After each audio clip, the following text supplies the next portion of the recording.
Martineau, le préféré du règne animal. Bonjour, les petits lapins. Petit lapin, petit lapin. Actualité. Alexandre Moranville, ça a l'air que c'est la nouvelle mode de violer des femmes qui sont endormies ou alors qui sont stone parce que droguées, inconscientes. C'est complètement délirant. J'ai deux nouvelles. Deux nouvelles là-dessus. Ouais, un peu dégueulasse. Une qui nous parvient de chez nous alors que le tribunal condamnait à 2 ans de prison un ex-col blanc, M. Julien Leclerc, qui était à Laval, à Shawinigan, puis clairement avait rien compris au consentement. Hein. On remonte à l'automne 2022, rencontre une femme sur Tinder, il utilise pas son vrai nom, pas son vrai âge, rencontre la femme, la met en confiance, ils ont une relation sexuelle consentante à ce moment-là. Et là, lui fait tout pour rassurer sa victime en disant « Ah non, mais tu peux dormir chez nous, dors chez nous, tu peux dormir dans mon lit, garde, moi je vais aller dormir sur le sofa, aller dormir dans mon camion, garde, je te retouche plus, là, tu peux dormir là. » Parce qu'il se réessayait et la femme disait « Non, garde, c'est beau, non. » Et là, il a attendu qu'elle s'endorme et il est allé la violer. Et jusqu'à ce jour, ce qui lui a valu d'ailleurs 2 ans de prison, c'est qu'il est encore en train de dire qu'il avait le droit de tâter le terrain. Et que ce qu'il a fait, c'est bien correct. Et lui n'a pas accepté cette réponse-là. Plaide toujours. Elle s'est réveillée quand elle était dessus. Hein? Elle s'est réveillée. Elle a immédiatement appelé un ami qui travaille à la Sûreté du Québec, a quitté les lieux, porté plainte à la police. Je veux dire, ça a été immédiat, là, sa réaction à cette femme-là. Elle avait exprimé son refus. Il s'en est foutu. Lui, je voulais tâter le terrain. Il a dit devant le tribunal que s'il allait en prison, ça allait affecter ses proches, qu'il a déjà perdu son emploi et tout. Malgré tout, le juge est resté ferme. 2 ans de tôle. Je regardais un film de James Bond l'autre jour avec mon fils, puis James Bond pogne la fille, puis elle dit non, puis là, il la serre, puis elle tient, puis il la plaque, puis il l'embrasse, elle dit non, C'était quelle année, ton fils? Elle a fait oui, James, puis elle le prend. Les vieux James Bond, là, j'ai dit à mon fils, c'est pas comme ça, là. Ça, c'était dans les années 60. Ouais. Effectivement. L'autre cas nous parvient de la France, et ça, c'est absolument répugnant. C'est évidemment sans nous rappeler là, ce qui s'est passé dans le cas de Gisèle Pélicaud, hein, cette femme qui s'est fait violer par une 50aine d'hommes, c'est pas plus, alors que son mari lui faisait de la soumission chimique, la droguait à son insu. C'est encore un cas de drogue à l'insu des femmes, et cette fois-ci, c'est 240 plaignantes qui sont dans cette histoire-là. Et là, ce ne sont pas des agressions sexuelles directement à proprement parler. Ça se passe dans le cadre d'entrevues. Il y a un homme, OK? Puis là, attention, prenez-moi pas hors contexte, il s'appelle Christian Nègre, c'est son nom. OK? Monsieur Nègre, à ce moment-là, est dans les hautes instances civiles à Paris, travaille pour le ministère de la Culture. Et là, il reçoit toutes sortes de femmes en entrevue, sélectionne presque uniquement des femmes, d'ailleurs, pour se rendre jusqu'à l'entrevue. Et là au moment où il leur fait passer la dite entrevue, il va leur offrir un café ou un thé. Hein? Vous voulez voir un thé, un café, un classique. Quoi? Le problème, c'est qu'il met dans le thé ou le café des diurétiques, des médicaments illégaux qui donnent envie d'uriner. Puis vraiment beaucoup, puis rapidement. Okay? Et à ce moment-là, il amène les femmes faire le tour des jardins ou se promener dehors pour poursuivre l'entrevue. Et là, évidemment, les femmes elles-mêmes se mettent à avoir une envie incontrôlable, ne savent plus quoi faire et lui continuent. Non, continuons, marchons, jusqu'à ce que les femmes ne puissent plus se retenir et soit courent vers les toilettes ou s'urinent carrément dessus en processus d'entrevue. Et ça, c'était son trip. Lui, c'était son trip. Un homme sadique, obsédé là, par le contrôle des femmes, allait jusqu'à prendre certaines photos des femmes qui se mettaient comme dans des coins pour essayer d'uriner. On a découvert tout ça parce qu'en 2018, il y a un collègue qui l'a rapporté à la police parce qu'il a découvert qu'il y avait un dossier entier dans lequel il était écrit expérience. C'était le nom du dossier. Puis lui, il notait là, le jour, l'heure, le nom des femmes qui droguaient, puis leur réaction. Il archivait leurs réactions les unes après les autres, tout ça dans une espèce de désir complètement sadique, un fantasme sexuel obsessif de contrôler ces femmes-là puis de les voir s'humilier devant lui.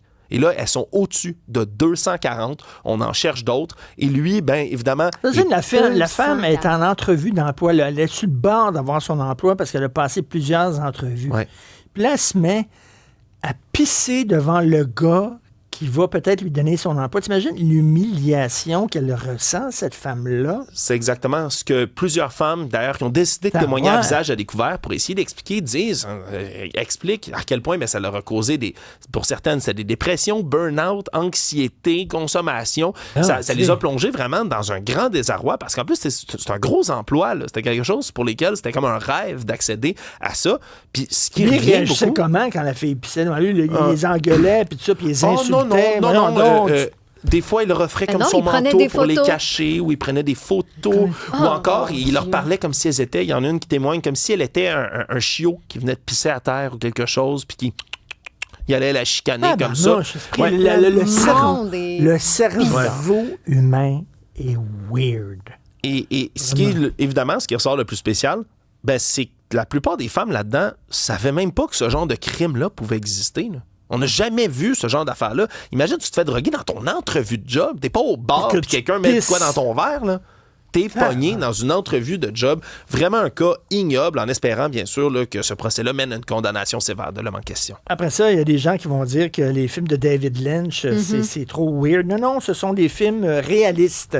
Fred? Rapidement, Alex va nous éclairer dans pas très longtemps, mais une nouvelle de dernière heure, Stephen Guilbeault quitte son poste de ministre au fédéral. Wow! Hey, te souviens-tu, il y a quelques minutes, en début d'émission, Richard, pour ceux qui ne nous suivaient pas, j'ai dit, moi, Stephen Guilbeault, là, je ne sais pas comment il réagit. Lui, c'est un écologiste convaincu, on s'en souviendra. Il a fait toute sa carrière dans les milieux verts. Là, de voir que son gouvernement, non seulement lui est tassé du ministère de l'Environnement, mais son gouvernement passe un pipeline, voilà, qui claque la porte, lui qui était l'architecte de tous les projets, protocoles de lutte au changement climatique, là, qui avait d'ailleurs été, si je me souviens bien, là, instrumental à certaines mesures qu'on est en train de sabrer du côté du gouvernement Carney. On ne pourra pas reprocher au moins à M. Guilbeault de ne pas être conséquent. C'est ça. Moi, je me demandais depuis quelques années en disant, coudonc, il met beaucoup d'eau dans son vin, M. Guilbeault. Il est-tu rendu anti-écolo ou quoi? Mais là, on voit qu'il est conséquent, Fred. Puis il demeure libéral, mais il quitte le cabinet de Carney. OK, il quitte ses fonctions de ministre. Voilà. C'est une grosse nouvelle. Stéphanie. On a dévoilé aujourd'hui la programmation pour l'événement de fin d'année qui va avoir lieu au Vieux-Port, au quai Jacques-Cartier, qui s'intitule cette année Le Grand Minuit, donc pour défoncer l'année et accueillir 2026. Et c'est Patrick Watson, Claude Pelgag, Sarah May, Pierre Quanders, Shaw Frank, Qualité Motel, qui seront là, qui vont s'alterner comme ça tout au long de la soirée. Ça commence tôt, 19h30, mais évidemment qu'on va étirer ça aux petites heures du matin. Il y aura un décompte avec des feux d'artifice à minuit.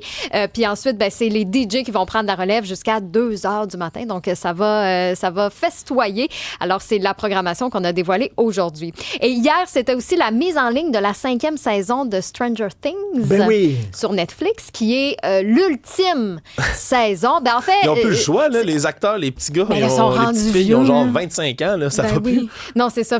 Il fallait s'ajuster. Je dis la saison, mais on a mis en ligne la première partie. Oui, c'est ça. Les 4 premiers épisodes qui étaient très attendus, mais tellement attendus que Netflix a eu des problèmes technique.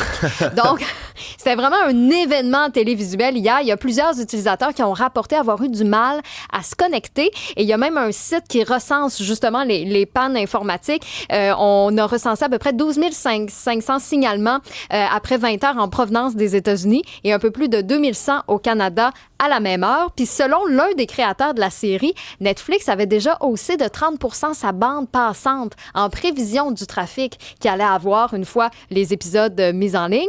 Et Netflix a confirmé qu'il y a eu effectivement des bugs, qu'il y a eu des utilisateurs qui ont eu de la misère à se connecter. Et tout ça, c'est arrivé entre autres au combat de Mike Tyson et Jake Paul l'an dernier. Mais ce que je trouve fou quand même, c'est que, tu sais, on s'est dit avec l'arrivée des plateformes, ça a un peu chamboulé nos habitudes d'écoute parce que là, maintenant, on pouvait écouter le nombre d'épisodes qu'on veut quand on veut. Sauf qu'on se rend bien compte que des événements télévisuels, ça se peut encore. Donc, tu sais, des événements en direct, ça vaut peut-être la peine d'avoir ça encore justement à la télé parce que des rendez-vous comme ça existe toujours. Et parlant de série, je regarde Pluribus, la série vedette, là, tout le monde parle de ça, qui a été créée par le gars qui a fait Breaking Bad.